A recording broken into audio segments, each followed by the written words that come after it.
Good day, everyone. Today I'll be going over my presentation in our own words, a review of the Choctaw language. Today we'll go over the importance of language, the difference of Choctaw versus Choctaw, Cyrus Byington and the Choctaw alphabet, timeline and statutes of language, and the efforts that the Choctaw Nation is currently making to make sure the language survives and adapts. Today, I'll be talking about the Choctaw language, also known as Chata-Anupa, and how language connects deeply to culture, religion, identity, and law. I want to begin with a quote from the Choctaw Nation chief Gary Batten. When we speak Chata, our ancestors speak through us. It is an act of love for our people and a promise to our culture to keep our culture alive for generations to come. This quote captures the heart of my presentation. Language is more than communication. For Native communities, it carries history, traditions, beliefs, and survival itself. Before discussing the legal and cultural conflicts, it's important to understand how the language works itself. Choctaw is the anglicized spelling of Chata. The exact origin of the word Chata is debated, with some interpretations meaning that the Choctaw was a leader of the Choctaw, and others believing that the word Choctaw comes from the mix of the words in Choctaw meaning river people, a reference to ancient Choctaw towns on the Tombigbee River.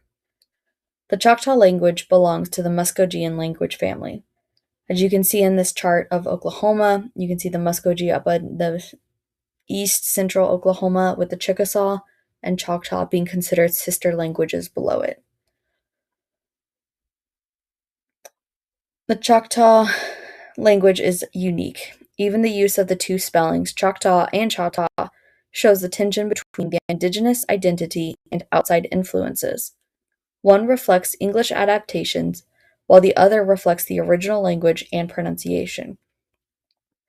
I also want to note that the research done in here is a reference to the Choctaw Nation of Oklahoma specifically, not the Choctaw Nation of Mississippi, who tend to differentiate themselves from each other. One major player in the Choctaw language history is Cyrus Byington. Byington was a missionary who developed a written form of language based on the English version of the Roman alphabet. And so I have the picture attached of the alphabet he created as he lived with the Choctaw on their land.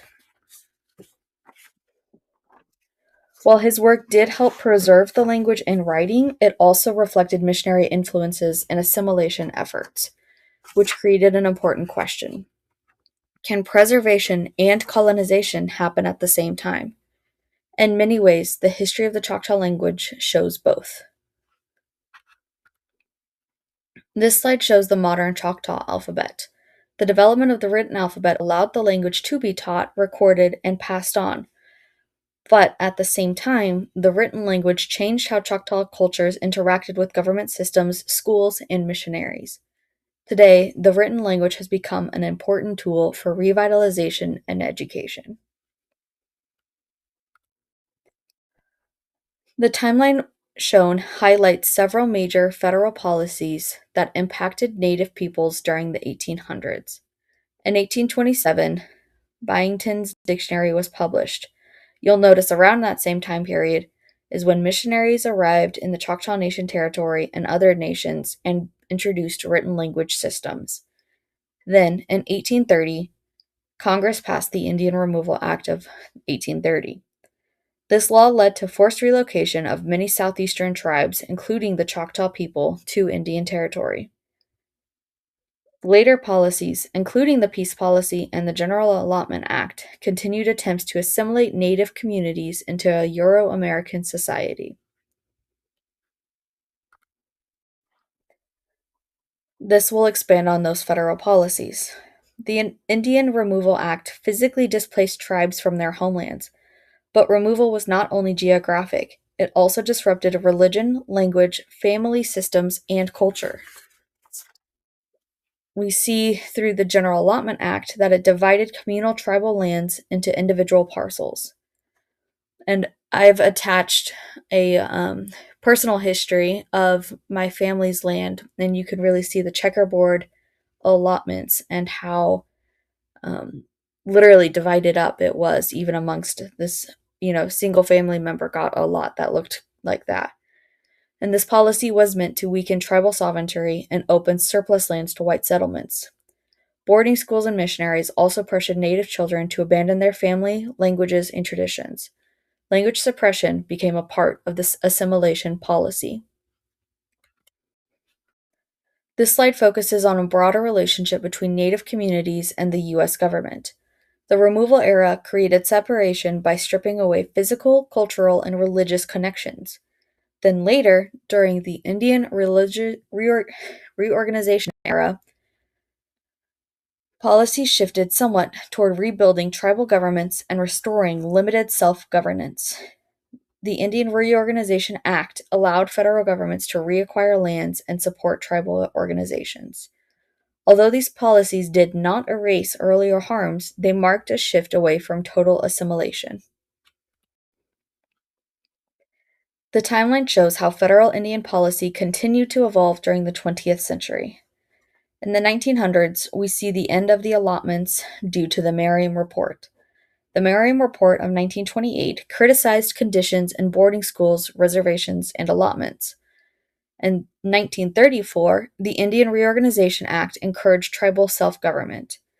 However, we see in 1945 and around 1970, the Termination Era again attempts to reduce tribal sovereignty. And in 1968, the Self-Determination Era began to focus more on tribal authority, cultural preservation, and indigenous rights. This compares older federal approaches with modern self-determination policies. Earlier policies focused on civilizing Native peoples through assimilation, like in the peace policy. In contrast, self-determination supports tribal governments and recognizes tribal authority and responsibilities. Importantly, this era also encouraged language revitalization and cultural preservation efforts. For many Native nations, preserving language is an act of sovereignty and resistance. This slide brings the discussion into the present day. The timeline reflects the recent and ongoing developments connected to the Choctaw language preservation and cultural work. Language revitalization today includes classes, digital resources, dictionaries, recordings, and community teachings.